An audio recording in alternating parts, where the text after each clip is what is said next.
right, welcome back. We now want to switch up the conversation and talk about something very different. And for these conversations, we do have Engineer Moses Tawo, who's in charge of maintenance. He's a maintenance manager at the Kenya Pipeline Company. Karibu sana. We also have Stanley Manduku, Chief Legal Officer at the Kenya Pipeline Company. Thank you very much. Today we're discussing about the Kenya Pipeline and what exactly it means. Kenya Pipeline Company is a company that has a mandate to oversee this network of pipelines. They'll be telling us more about what exactly it is. And we're talking about a system consisting of a network of 1,342 kilometers of pipelines running from Mombasa through Nairobi to the Kenyan western towns of Nakuru, Eldoret, and Kisumu. Now, what exactly is going through the pipeline and how does it relate to the communities that live along that route? 1,342 kilometers is the same distance as going to Mombasa from Nairobi, back to Nairobi, and going back to Mombasa again. Yes. So, karibuni sana, engineer and Bwana Manduku. There are a lot of issues when it comes to such kind of huge infrastructure. But probably, Bwana Engineer, explain to us the current structure of this pipeline. 1,342 kilometers is a huge infrastructure. It's only our roads that come close. What exactly is this pipeline looking like, and what are the challenges along that route? Kenya Pipeline transports fuel from Mombasa to Nairobi and to Western Kenya. The infrastructure involves tanks in Kipevu, where we receive product from the ship. We can have between 100 metric tons of product being transferred into our facilities at Kipevu, where we have 326 million liters storage capacity. Then we have pump stations between Kipevu to all the way to Nairobi, with the first one being at Changamwe. So from Kipevu to Changamwe, we have a pipeline, several of them. One is a 20-inch line, the other one is an all 14-inch line. Then we have transfers to the Moi International Airport. Then we have the first pump station at Samburu, the second one at Maungu, the third one at Manyani, the fourth one at Mutitwandei, then Makindu. And then after Makindu, we have Sultan Hamud, then Konza. Then we receive products for the Jomo Kenyatta International Airport at PS9, our pump station number 9. Then we receive the rest for the Nairobi area and the Nanyuki and the Central region at Nairobi Terminal. Then the rest from there now we pump to Nakuru, Eldoret and Kisumu for the hinterland and also to the East African region. Mm-hmm. So the pipeline consists of pipes of 14-inch, 20-inch, and 1,300. And those are huge pipes. Those are huge pipelines. Half a meter diameter from Mombasa to Nairobi, with a flow rate of 1 million to 1.3 million liters per hour. And we work 24/7. And the kind of commodity going through this pipeline is something very sensitive. Yes, the commodity that we transport is multi-product pipeline. Mm-hmm. Multi-product basically means that you have the MSP, which is petrol, AGO, automatic gasoline oil, which is AGO, and Jet A1 for the aeroplane, as well as IK, which is kerosene for the Mwananchi. Okay. So those are three products, and they are highly flammable and very volatile.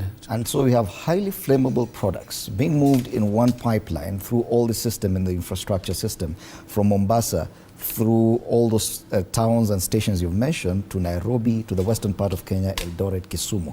And this pipeline goes through a number of counties, different communities that have different backgrounds and histories and lifestyles. It goes through pastoralist communities. It goes through communities or areas that have communities that practice agriculture and all this. What are some of the challenges experienced when you have such a kind of infrastructure passing through areas occupied by communities that have very different kind of economic undertakings? Yeah, thank you very much, Fred. One thing that I have to confirm is that the pipeline infrastructure passes through a total of 14 counties. And where it passes through settlements.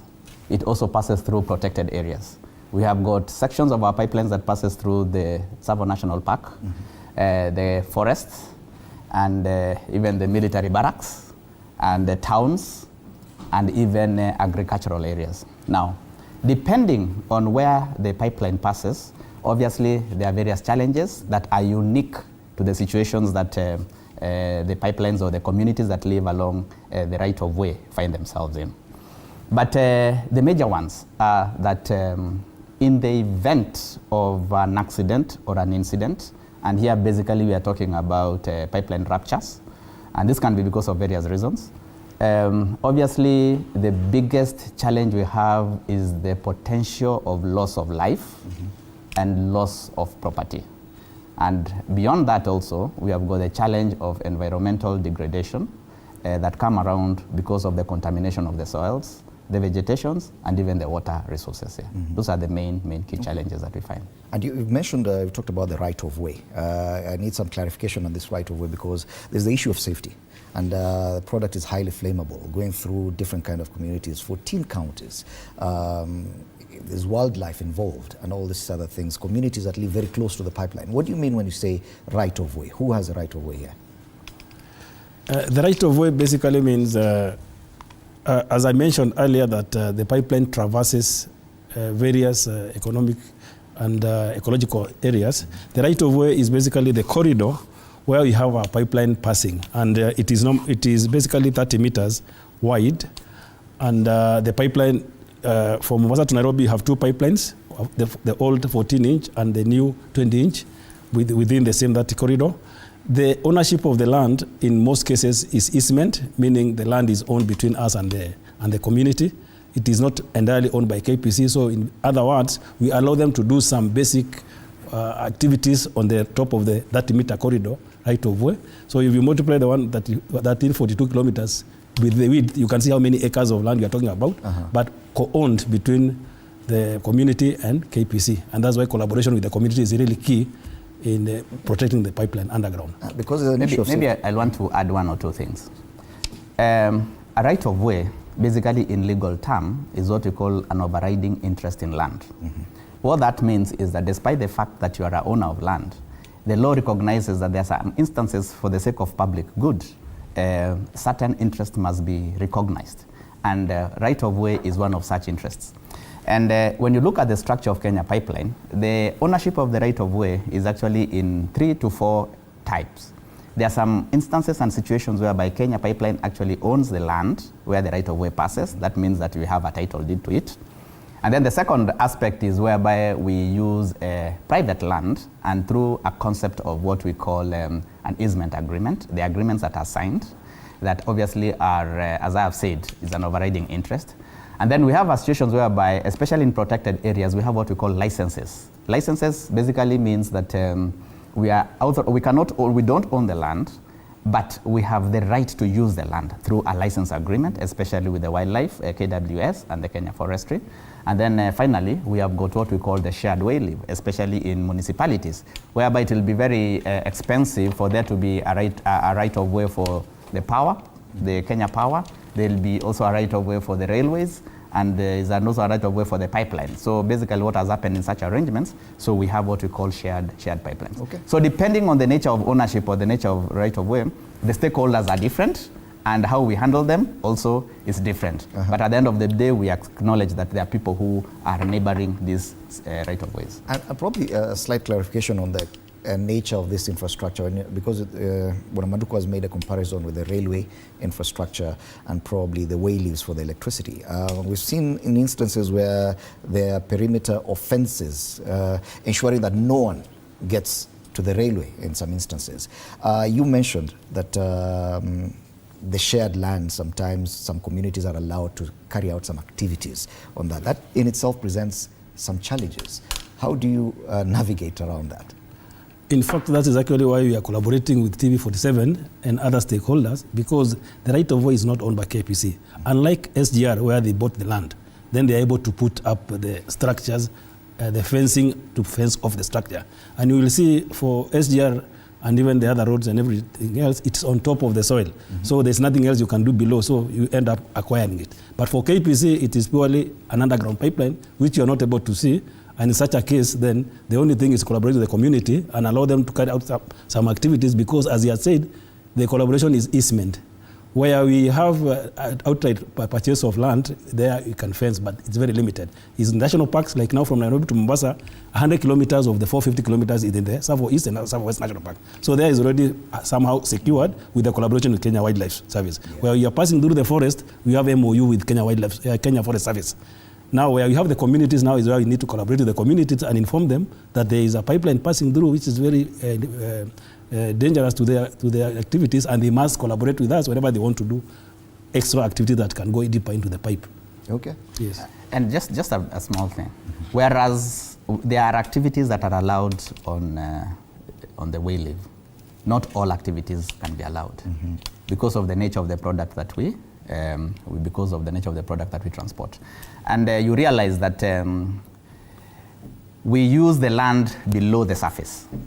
And like now, if you are allowed, maybe something like grazing can be allowed, planting shallow-rooted crops can be allowed, but you will not be allowed to plant trees that have got deep roots, or you will not be allowed to construct. You cannot be allowed to do maybe like pit latrines. So even in the usage, there are some activities that are allowable, and there are some activities that are simply not allowable. Well, that presents a very serious challenge.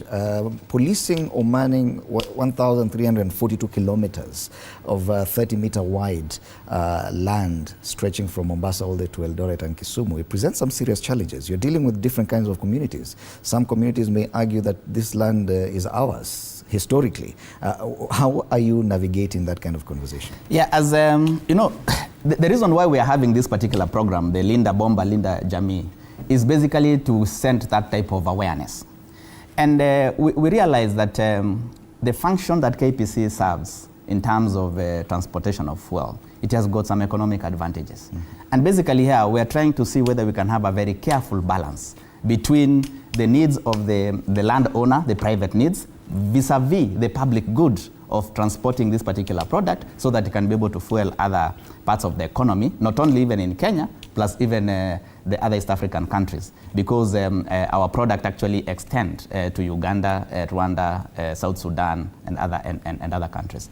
Yeah, indeed, there's a challenge, and basically what we normally do that, other than from the text of the agreement that says the do's and the don't in the easement agreement, we normally have quite a number of, we have brought in quite a number of activities that will enable sensitize the people. We normally have community engagements in 1 or 2 areas. We have the so-called public barazas. We normally have joint trainings and everything else, so that we can keep the public constantly aware about the need to protect the pipeline and the do's and the don'ts within the pipeline area. And perhaps even for the sake of information, because I know some farmers use heavy equipment, and we've said fine, probably they cannot plant trees which have deep roots, but when it comes to crop farming, yes, how far can you go as far as that is concerned? Can you use a tractor, for example, on that 30-meter wide stretch? We do not allow the use of heavy equipment. Basically, what anybody wants to do any activity on the right of way, along the community, be it community-based or local authority or the Kura or Kenha, needs to write to Kenya Pipeline. And once they write to Kenya Pipeline requesting for what they want to do, to cross either the pipeline or to lay a water pipe or anything that's going to go under the soil, they must write to Kenya Pipeline. We will receive their request, we will evaluate, and then we will give either approval with conditions on what they need to do. And by using digging manual methods of carrying out the excavations, as well as supervision and permit to work from us. So they must have a KPC person to locate where the pipeline is, once we have given the approval, and they must abide by our conditions that we have put in the approval letter. Yes. And by locating the pipeline, because without a visible fence, yes, how can a Kenyan tell that the pipeline is here and this is the beginning of the 30-meter wide space? Yes, that's a very good question, Ndimuli, because basically we have, I said we have a right of way that is 30 meters, and within the 30 meters we have boundary markers. Those markers are actually like the one you see on the road, showing the extent of the wayleave of the reserve of the road. We also have boundary markers in concrete, showing the boundary of 30 meters. Along where concrete pillars? Concrete pillars, yes. Along the pipeline where the center line of the pipe is, we have kilometer marker posts. Okay. These kilometer marker posts have clearly a V shape indicating the kilometer. From Nairobi, if you are going to Western Kenya, you start from 0 kilometer. When we are at Langata Barracks, 16 kilometer. As you go up to Eldoret, which is 325 kilometers, you have each kilometer marker post along the pipeline. So those are now the ones that will give you the location of in case there is an incident by the public or community identifying there is something going on, they can call our toll number, which is 0800 720 in case they identify and they tell us exactly the location of the incidents based on those marker posts. Kindly repeat that toll number. 0800 720 So in case they see any suspicious activities or leakage or anything within the pipeline along where they are coexisting with the KPC, then they call that number, and then we will immediately now undertake emergency response. And that's a free toll number? A free toll number, yes. What challenges have you experienced so far in trying to man this pipeline in relation to the communities living nearby? Yeah, okay. First of all, let me explain that we man the pipeline through various ways. And one of which we normally use technology. I think engineer will have an occasion to discuss that through the pipe leak detection system and such others. But we also do what we call aerial patrols. Aerial patrols basically whereby we use the helicopter to just look to see whether there is anything along the right of way that will require immediate attention. We also use what we call hired guards. We've hired people who just cross and patrol the right of way to identify what are if there's any incident or even activity that is going there. Now the challenges that we find on the right of way, the first challenge we have is encroachment, whereby you find people either knowingly or unknowingly, you find that they are put up structures on the right of way. And at times it becomes very, very difficult, especially especially in the slum area. You will find somebody actually having a house and is cooking on top of the right of way, which is having a pipe that is carrying using an open fire. Using an open fire, you realize. And it becomes a challenge. In the event there is a leakage and then there's some element of that, either the fumes or the product coming out, then you can imagine the type of risk that this person could be having. So encroachment, people putting structures and such activities, obviously, it's a major challenge in the right of way. The second issue is that you may realize that some economic activities that are not ordinarily on the right of way, but are too close to the right of way, but have the ability and the potential to actually destabilize the pipe. For instance, you'll find somebody is doing sand harvesting or quarrying, whereby they have to do blasts. It may be in the land that is outside the right of way, but those particular activities have got an impact to the safety and the security of the pipeline. Obviously, we also have other challenges that normally come with that, at times overgrown vegetation, which basically internally we have got a way of dealing with that. We have situations whereby, like what you had raised, whereby I think there is a time when we had an incident whereby actually the pipe was interfered with through a farming activity. And obviously, you can imagine the nature and the amount of risk that is involved. The beauty of it is that through our rapid response system, we managed to go and curtail a situation that will have otherwise become very catastrophic. We also have other challenges whereby people are actually using the right of way as roads. So you find people are just driving on top of the right of way, and they find that maybe where the surveyed road is far, they decide that maybe there's a shortcut here, and then they use the right of way.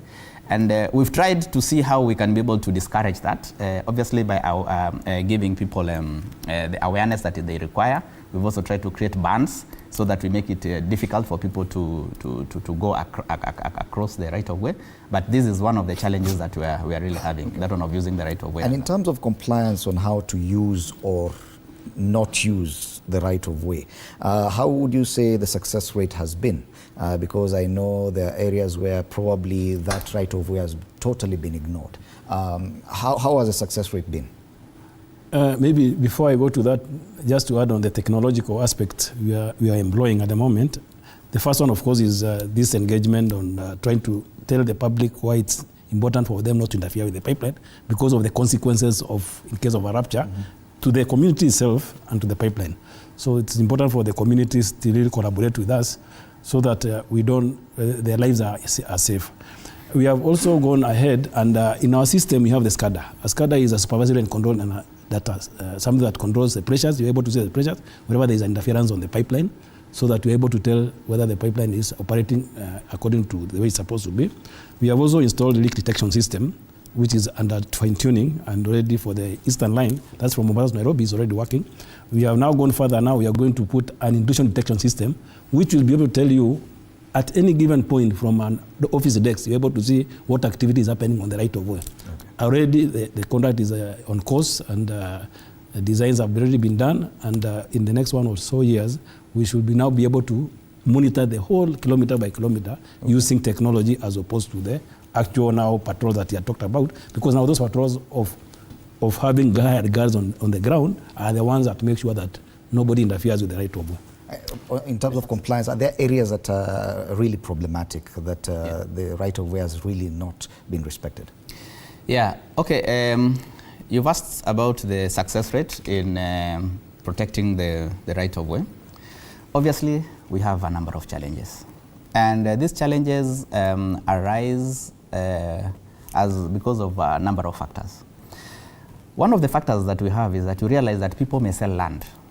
And when somebody subdivides land for sale, you realize that maybe the person who is buying the land will not be able to, is not aware about the extent of the right of way on that parcel of land. So when somebody is coming up with his own development, you realize that there's some element of encroachment. We do not have challenges, actually many challenges in respect to the protected areas. Mm-hmm. The wildlife, the Kenya forestry, and the protected areas are quite okay. Where we have major challenges are the highly settled areas, where the population density is a bit high, and also in towns or in municipal centers. And the challenges we've had there is that because of the value of land and the competing interest in land, you find that even people have put kiosks on top of the right of way. Informal settlements, a lot of them. In areas like in Kaptembwa, even in Nakuru, even here in Lunga, yes. There's that Sinai area. Mm-hmm. Yeah, we have got those challenges there. And even when you go to enforce, you must be able to enforce, but with a human face. Mm-hmm. Because you have to make sure that people really understand and appreciate the nature of the risk that they are sitting on before you decide to evict them. Okay. Yes, we have challenges, especially in the town municipal areas. Mm-hmm. We have quite a lot. And as you come to the end of the conversation, probably to paint a human, you're saying you have to do this communication with a human face. Yes. And that's where probably TV47 comes in. What exactly are you engaging in? It was Meita Linda Bomba campaign. Linda Bomba? Linda Jamii. Tell us more about that as we... So the Linda Bomba, Linda Jamii campaign is focused on safeguarding our KPC pipelines and the communities around them. The aim is to raise awareness about the importance of protecting our pipelines from vandalism, illegal tappings, and any other form of interference that can lead to catastrophic, both to the community around and to our The campaign educates the public on the risks associated with tampering the pipelines and encourages communities to report any suspicious activities. We have now partnered with TV47 to assist us in actually creating this awareness to the public. Mm-hmm. Yes. And some of the communities may say, okay, fine, we've been here probably before the pipeline came. This pipeline is not giving us the fuel directly here. So what are we benefiting from it? So how do you get this across? And what kind of activities do you have to actually get this human face and human communication across? Okay. Yeah, thank you. You see, Kenya Pipeline primarily actually deals with the transportation of fuel. But beyond that, there's some areas of diversification. One of which is the issue of the fiber optic cable, which also uses the right of way, the same right of way. The second aspect is obviously the Modern Institute of Oil and Gas, which helps in training and capacity building. But most importantly is the KPC Foundation. Mm-hmm. That is our CSI, the Corporate Social Investment Arm of the corporation. And that is the one that engages directly with the communities. Mm-hmm. And through the CSR, Kenya Pipeline has set aside a portion of its profits between 1 and 1.5%. And a lot of that money is put in the community based on the various proposals that we obtain from the communities on what to do. Some examples? So that, the examples are many. They could be maybe some communities, especially in the dry areas, they need a borehole, for instance. Mm-hmm. So you will come up and do a borehole. There's also a program of Inuka. The Inuka scholarships, obviously, for the disabled people. This is direct impact on the These are the directly impact the communities. Yeah. Okay. Anything to add as we wrap up the conversation? Probably one or two things that you may want to pass across. I think what we want to pass across is that pipeline safety is a shared responsibility, and that requires cooperation of everyone involved, from KPC staff to local communities. And we can protect our community's environment and support the nation's development through collaboration. Okay. Yeah, I think what we have to tell the public is that Kenya Pipeline is your investment, and the work that we do at Kenya Pipeline obviously transforms the economy. Our motto is to transform human lives. And in view of that, we really need a lot of cooperation from the public in respect to safeguarding the pipeline. And even beyond safeguarding, also you can be our ambassadors on the ground. You can be our eyes on the ground. Use the toll-free number that has been given. So report any incidences. And when you're reporting an incident, there are three things that you should tell us. Tell us about the location using the marker post that is there, or the nearest kilometer marker post that has been put around. Give us the nature of the incident, and then also finally, if you can manage, give us the magnitude of the incident. Okay. That will be able to enable us mobilize very fast, so that our rapid response units can be able to find itself on the ground to address that. Remember, the responsibility of taking care of your lives, taking care of your properties, taking care of the environment that feeds us is on each and every one of us. Okay. So that is my humble plea to the Kenyan people. The right of way, 1,342 kilometers of pipeline in Kenya. And you're being asked 0.0800, that's a toll-free number. Yes. In case you realize that there is an incident in relation to this pipeline and you live close to the pipeline, use the toll-free number 0800 720 198 with information on the location, using the marker posts available, the nature of the incident, and the magnitude of the same. They're calling this program Linda Bomba, Linda Jamii. Asanteni sana, gentlemen. Stanley Manduku, Chief Legal Officer, Kenya Pipeline Company, and Engineer Moses Tawo, Maintenance Manager, Kenya Pipeline Company, for this information.